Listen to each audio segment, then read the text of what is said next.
उस rickshaw driver को अपने घर ले आती है। जब रिक्शा ड्राइवर उसके घर आता है तो वो अपने बाप से कहती है कि ये वही रिक्शा ड्राइवर है जो मुझे रोजाना यहाँ छोड़ता है। उसका बाप कहता है कौन है, मुझे तो नजर नहीं आ रहा। तो वो कहती है कि अच्छा अब्बा छोड़े ना। वो रिक्शा ड्राइवर से कहती है कि तुम बैठो, मैं चाय बना के ला रही हूँ।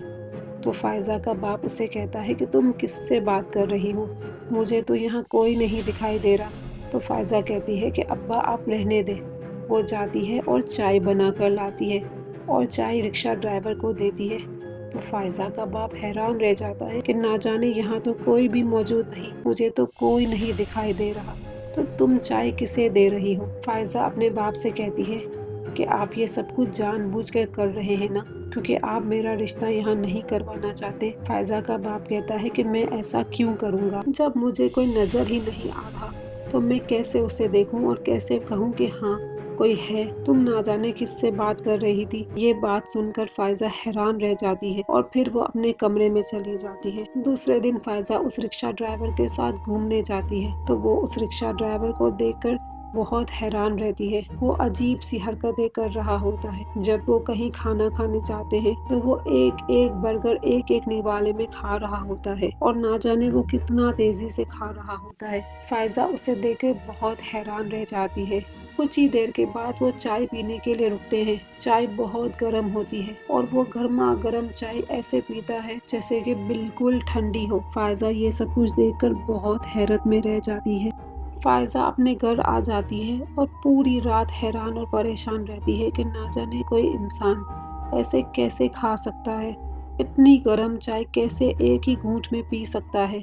वो परेशान होती है, वो पूरा दिन यही सोचती रहती है। फायजा का बाप फायजा से कहता है कि तुम्हारी फुफ्फी के घर से तुम्हारा रिश्ता आया है, मैं चाहता हूँ कि तुम्हारी शादी जल्द से जल्द हो जाए। फायजा उस रिक्शा ड्राइवर के पास जाती है और उससे कहती है कि तुम मुझसे शादी कर लो, मेरे अब्बा मेरी शादी फुफ्फो के घर करवा देंगे। तो वो रिक्शा ड्राइवर कहता है कि मैं शादी नहीं कर सकता, शादी जैसी चीज मेरे लिए नहीं बनी, तुम मेरे साथ रहोगी मेरे लिए वही काफी है, लेकिन अगर तुम मुझसे दूर जाओगी तो किसी का भी अच्छा नहीं होगा। फायजा कहती है कि अगर तुम मुझसे शादी नहीं करोगे तो मैं उसी शख्स से शादी कर लूंगी जिससे मेरे अब्बा ने कहा है। फायजा को वो कहता है कि तुम उस शख्स से कभी शादी नहीं कर सकती। 2 दिन के बाद फायजा को पता चलता है कि उसकी फुफ्फो का वो बेटा जिसके लिए उसकी फुफ्फो ने उसके लिए रिश्ता भेजा था, उसकी मौत हो जाती है। उसे कोई अचानक से धक्का देता है और वो गिर के मर जाता है। फायजा ये देखकर हैरान रह जाती है। वो उस रिक्शा ड्राइवर से कहती है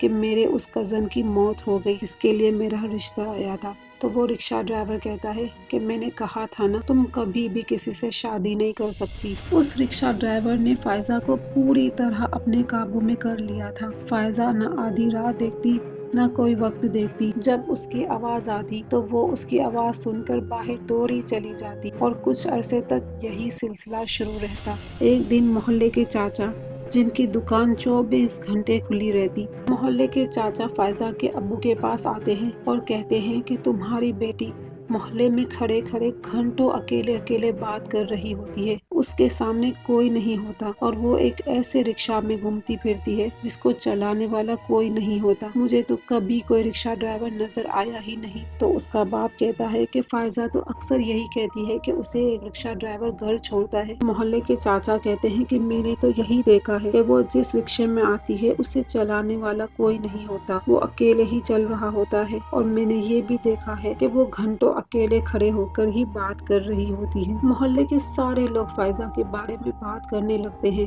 और कहते हैं कि आज हम फायजा आएगी तो उसे देखेंगे कि वो किसके साथ आती है और उसे फिर समझाएंगे। जब फायजा आती है तो वो रिक्शा में ही आती है और रिक्शा ड्राइवर उसे किसी को भी नजर नहीं आता और फायजा फिर खड़े होकर उस रिक्शा ड्राइवर से कुछ बात कर रही होती है। तो सब यही कहते हैं कि वो अकेले ही बात कर रही है, कहीं वो पागल तो नहीं हो गई। फायजा से सब कहते हैं कि तुम अकेले किससे बात कर रही थी, क्योंकि हमें तो कोई नजर नहीं आ रहा था और तुम जिस रिक्शा में आती हो उसका ड्राइवर भी हमें कभी नजर नहीं आया। ये सुनकर फायजा बहुत परेशान होती है और वो कहती है कि ये क्या अजीब चीज है जो मुझे नजर आ रही है लेकिन लोगों को नहीं। वो बहुत हैरत में रह जाती है। उसके दिमाग में बहुत कुछ चल रहा होता है। वो रिक्शा ड्राइवर को ढूंढने निकलती है लेकिन वो रिक्शा ड्राइवर उसे नजर नहीं आता। मोहल्ले के चाचा कहते हैं कि तुम्हारा अब्बा बीमार है, आज से मैं हमेशा तुम्हारे साथ रहूंगा और देखता हूँ कि तुम किससे मिलती हो। वो कहती है कि ठीक है। मोहल्ले के चाचा फायजा के साथ हर वक्त मौजूद होते हैं। वो उसे ऑफिस भी छोड़ते हैं, ऑफिस से लेने भी जाते हैं। रिक्शा ड्राइवर उस वक्त गायब हो जाता है। फायजा उस रिक्शा ड्राइवर को ढूंढती रहती है लेकिन वो सामने नहीं आता। कुछ ही दिनों के बाद मोहल्ले वाले चाचा की भी मौत हो जाती है।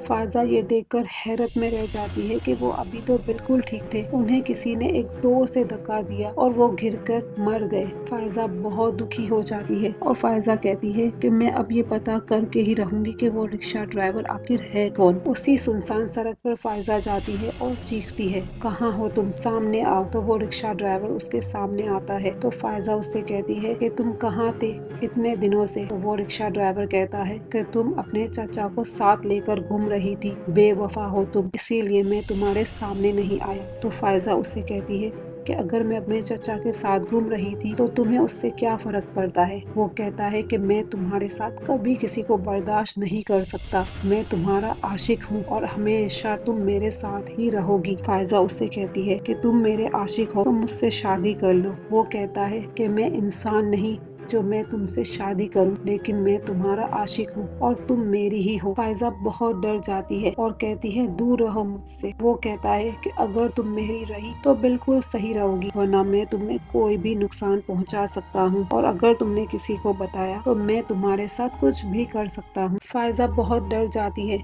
और फायजा खुद को घर के कमरे में बंद कर लेती है। उस कमरे से फायजा 4 दिन तक नहीं निकलती। 4 दिन वो उस कमरे में मुसलसल इबादत कर रही होती है। वो इबादत में इतनी मसरूफ हो जाती है कि उसे पता ही नहीं चलता। 4 दिन के बाद जब वो कमरे से निकलती है वो उसी सुनसान सड़क पे जाती है और उस रिक्शा ड्राइवर को आवाज देती है और कहती है कि मुझे भी खुदा ने बनाया है और तुम्हें भी खुदा ने बनाया है। तुम याद रखो, तुम एक अलग मखलूक हो और मैं एक इंसान हूँ। तुम्हारा और मेरा कोई जोड़ नहीं, मैं तुम्हें कभी नहीं मिल सकती। अगर तुम वाकई मुझसे मोहब्बत करते हो तो मेरा पीछा छोड़ दो। अगर तुम नेक हो और उसी खुदा को मानते हो जिस खुदा को मैं मानती हूँ, जिस खुदा ने तुम्हें बनाया है उसी ने मुझे बनाया है, मैं तुम्हें उस खुदा का वास्ता देती हूँ, मेरा पीछा छोड़ दो और चले जाओ यहाँ से, मैं तुम्हारे आगे हाथ जोड़ती हूँ। वो रिक्शा ड्राइवर कहता है कि मैं तुमसे सच्ची मोहब्बत करता हूँ, तुम कहती हो तो मैं चला जाता हूँ। वो कहती है कि वादा करो तुम अब कभी भी नजर नहीं आओगे, अगर अब तुम कभी भी नजर आए तो मैं खुद को खत्म कर लूंगी, खुद को मार दूंगी और उसके जिम्मेदार तुम होगे। तुम अपने खुदा को क्या मुंह दिखाओगे, तुम खुदा को तो मानते हो। वो रिक्शा ड्राइवर कहता है कि हाँ, तुम अपने आप को कभी खत्म मत करना, मैं तुम्हारे सामने अब कभी नहीं आऊंगा। और वो रिक्शा ड्राइवर वहाँ से गायब हो जाता है। फायजा सुकून से अपने घर आती है और तसल्ली की सांस लेती है।